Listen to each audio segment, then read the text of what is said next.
everybody. Welcome to Little Men Live. I don't know if that's going to be any better for you. I'm just here. I'm going to read my chapter and then I'm going to have a quick shower and then I'm going to go do Freaky Friday. And then I'm going to bed because I'm getting up at 5 in the morning to go hunting. Got my, where is it? It's in my purse somewhere. I think it's in my wallet.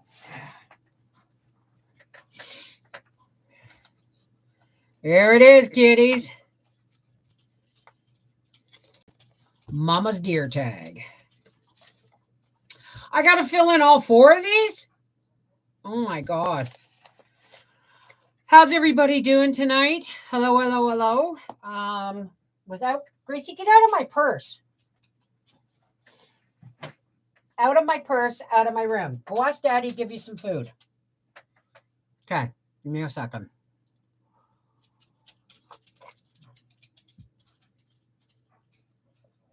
Sorry, I had a mouthful of popcorn and it gets in my teeth. Okay. Let me turn off the...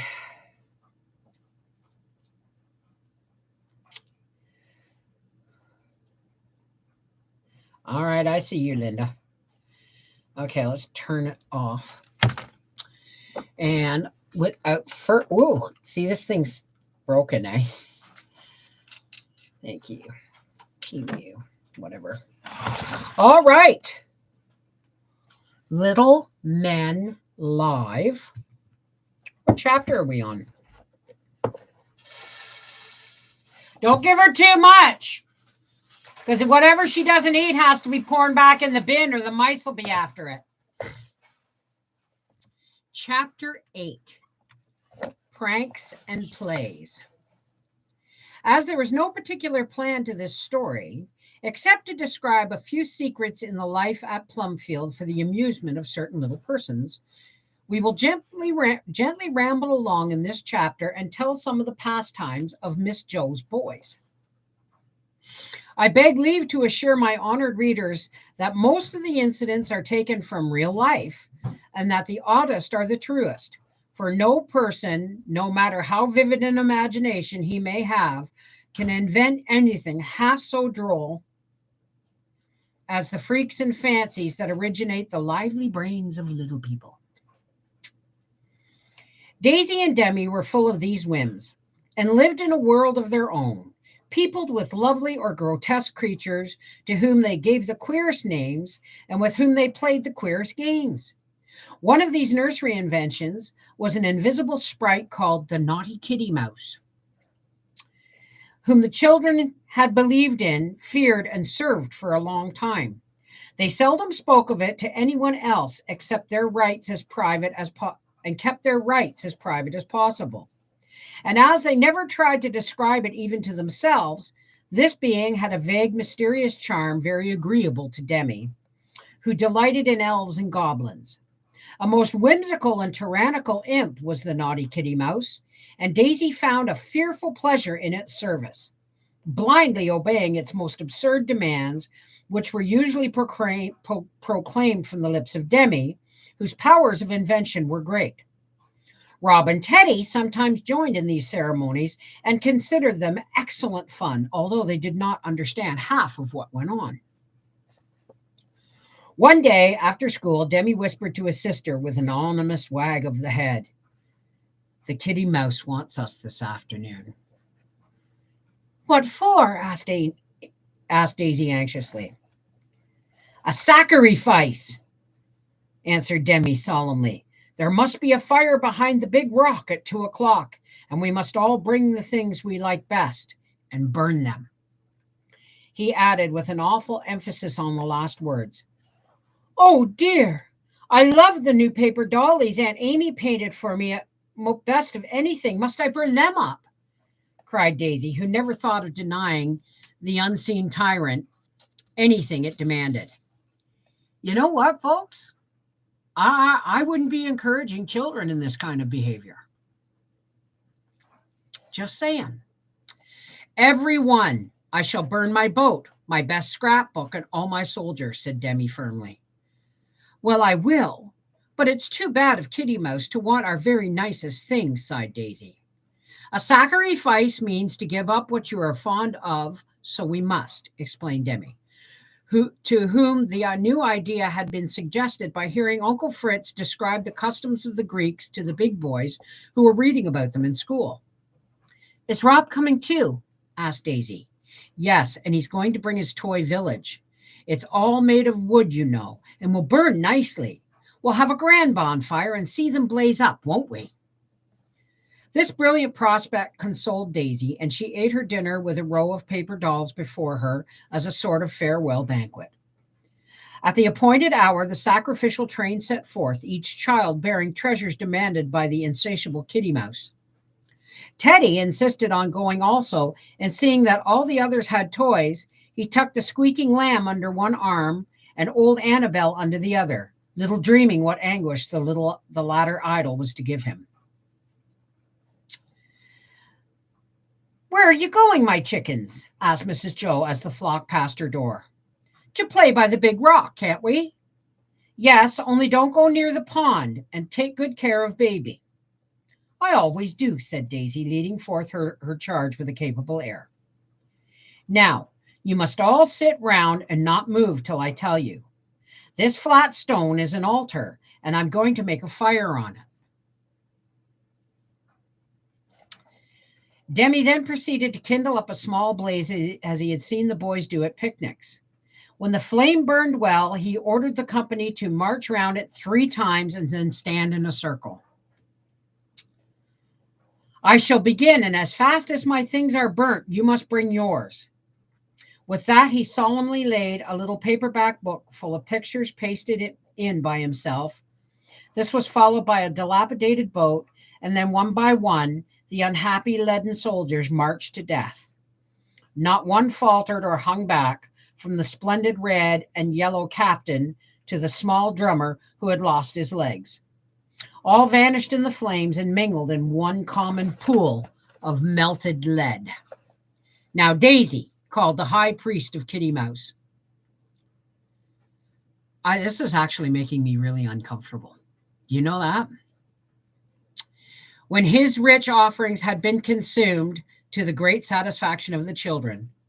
My dear dollies, how can I let them go? Moaned Daisy, hugging the entire dozen with a face full of maternal woe. You must, commanded Demi. With a farewell kiss to each, Daisy laid her blooming dolls upon the coals. Let me keep one. The dear blue thing, she is so sweet, besought the poor little mamma, clutching her last in despair. More, growled an awful voice, and Demi cried, That's the Kitty Mouse. She must have everyone, quick, or she will scratch us. In went the precious bluebell, flounces, rosy hat, and all, and nothing but a few black flakes remained of the bright band. Stand the houses and trees round, and let them catch themselves. It will be like a real fire then, said Demi, who liked variety even in his sacrifices. Charmed by this suggestion, the children arranged the doomed village, laid a line of coals along Main Street, and then sat down to watch the conflagration. It was somewhat slow to kindle owing to the paint, but at last one ambitious little cottage blazed up, fired a tree of the palm species, which fell on the roof of a large family mansion, and in a few minutes the whole town was burning merrily.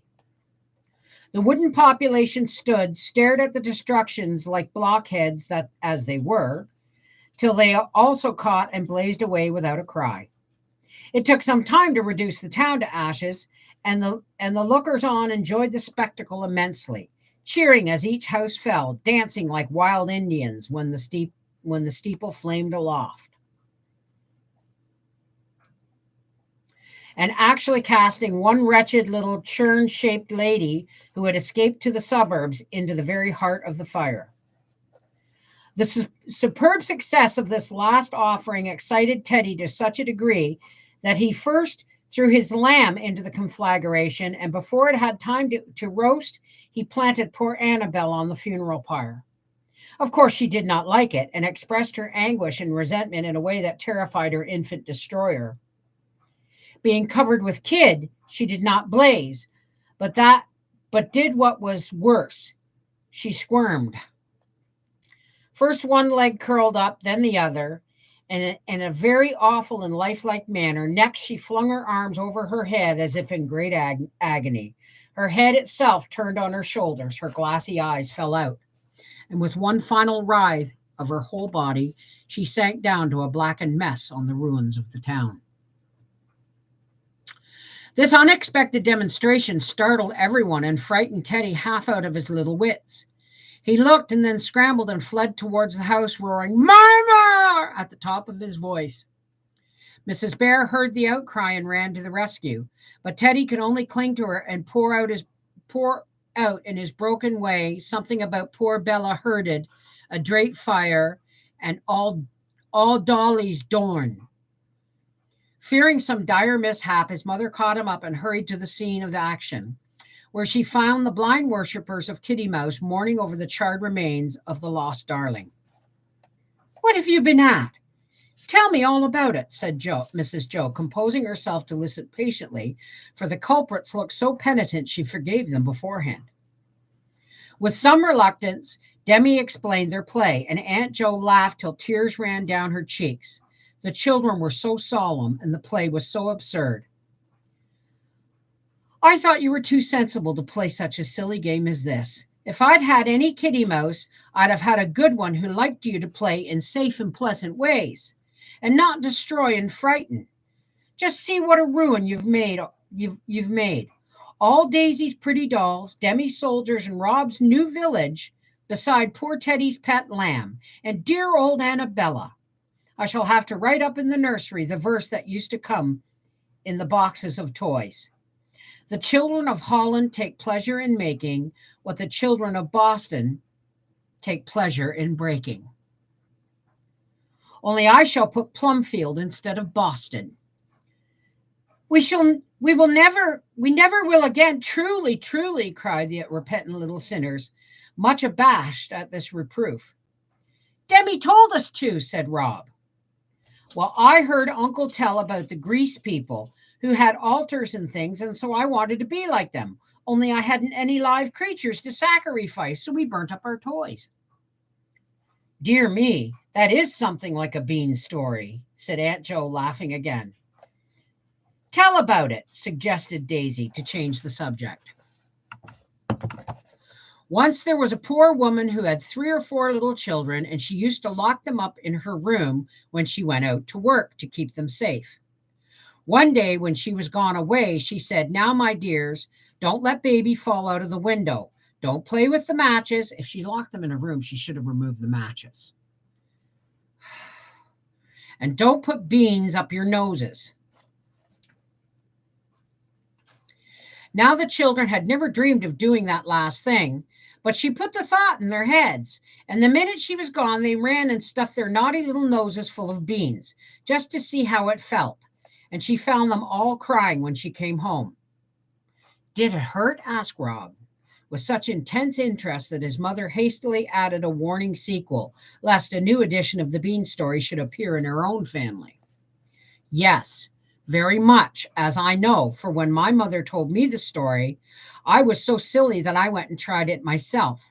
I had no beans, so I took some little pebbles and poked several into my nose. I did not like it at all and wanted to take them out again very soon, but one would not come, and I was so ashamed to tell what a goose I'd been that I went for hours with the stone hurting me very much. At last the pain got so bad I had to tell, and when my mother could not get it out, the doctor came. That's when I was put in a chair and held tight. Rob, while he used his ugly little pincers till the stone popped out. Dear me, how my wretched little nose did ache, and how people laughed at me." And Mrs. Joe shook her head in a dismal way, as the memory of her sufferings was too much for her. Rob looked deeply impressed, and I'm glad to say took the warning to heart. Demi proposed that they should bury poor Annabella, and in the interest of the funeral, Teddy forgot his fright. Daisy was soon consoled by another batch of dolls from Aunt Amy, and the naughty kitty mouse seemed to be appeased by the last offerings, for she tormented them no more. Brops was the name of a new and absorbing play invented by Banks. As this interesting animal is not to be found in any zoological garden unless Du Chaillu has recently brought one from the wilds of Africa. I will mention a few of its peculiar habits and traits for the benefit of inquiring minds. The brop is a winged quadruped with a human face of a youthful and merry aspect. When it walks the earth, it grunts. When it soars, it gives a shrill hoot. Occasionally, it goes erect and talks good English. Its body is usually covered with a substance much resembling a shawl, sometimes red, sometimes blue, often plaid, and, strange to say, they frequently change skins with one another. On their heads, they have a horn very like a stiff brown paper lamplighter. Wings of the same substance flap about their shoulders when they fly. This is never very far from the ground, as they usually fall with violence if they attempt any lofty flights. They browse over the hearth, but can sit up and eat like a squirrel. Their favorite nourishment is seed cake. Apples are also freely taken, and sometimes raw carrots are nibbled when food is scarce. They live in dens, where they have a sort of nest, much like a clothes basket, in which little brops play till their wings are grown. These singular animals quarrel at times, and it is on these occasions that they burst into human speech, call each other names, cry, scold, and sometimes tear off horns and skin, declaring fiercely that they won't play. The few privileged persons who have studied them are inclined to think them a remarkable mixture of the monkey, the sphinx, the roc, and the queer creatures seen by the famous Peter Wilkins. This game was a great favorite, and the younger children beguiled many a rainy afternoon flapping or creeping about the nursery, acting like little bedlamites, and being merry as little grigs.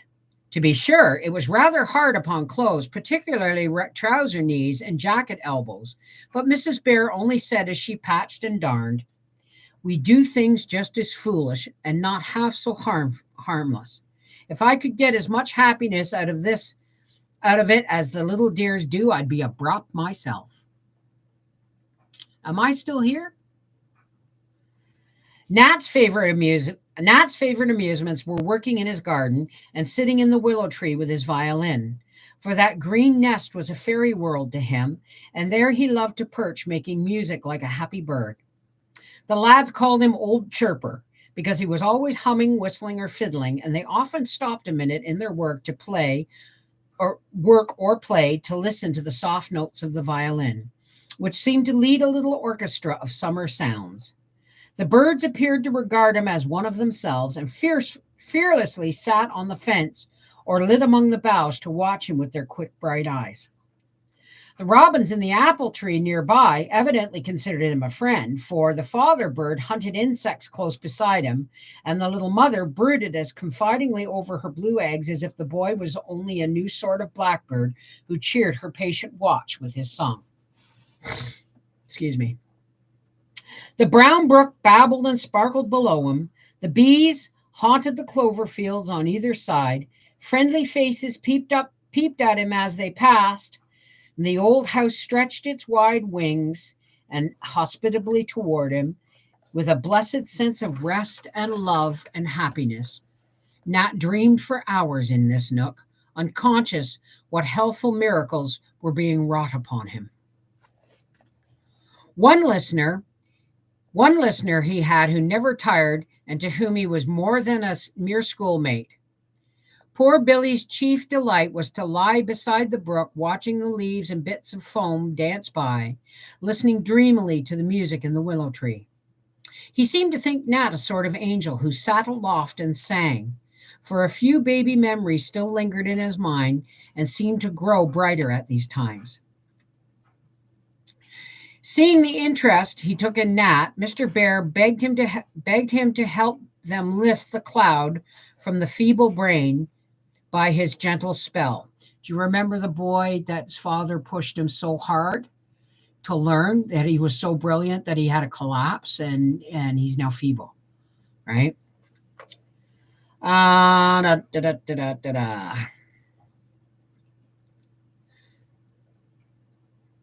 Mr. Bear begged him to help him lift the cloud from the feeble brain by his gentle spell.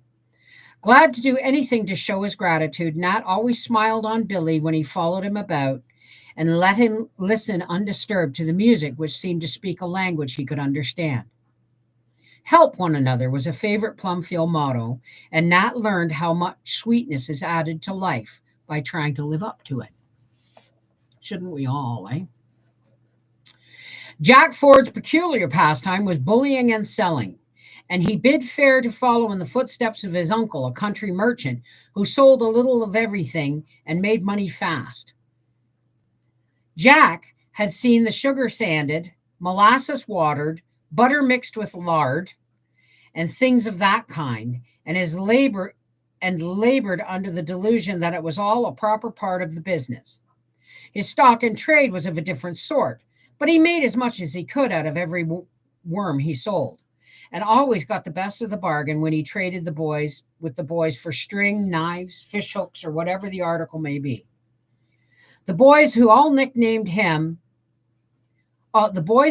nicknames called him Skinflint, but Jack did not care as long as the old tobacco pouch in which he kept his money grew heavier and heavier. He established a sort of auction room, and now and then sold off all the odds and ends he had collected, or helped the lads exchange things with one another. He got bats, balls, hockey sticks, etc., cheap from one set of mates, furbished them up, and let them for a few cents at a time to another set, often extending his business beyond the games of Plumfield in spite of the rules. Mr. Bear put a stop to some of his speculations and tried to give him a better idea of business talent than mere sharpness in overreaching his neighbors. Now and then Jack made a bad bargain and felt worse about it than about any failure in lessons or conduct, and took his revenge on the next innocent customer who came along. His account book was a curiosity, and his quickness at figures quite remarkable. Mr. Bear praised him for this and tried to make his sense of honesty and honor as quick. And by, when Jack found that he could not get on without these virtues, he owned that his teacher was right.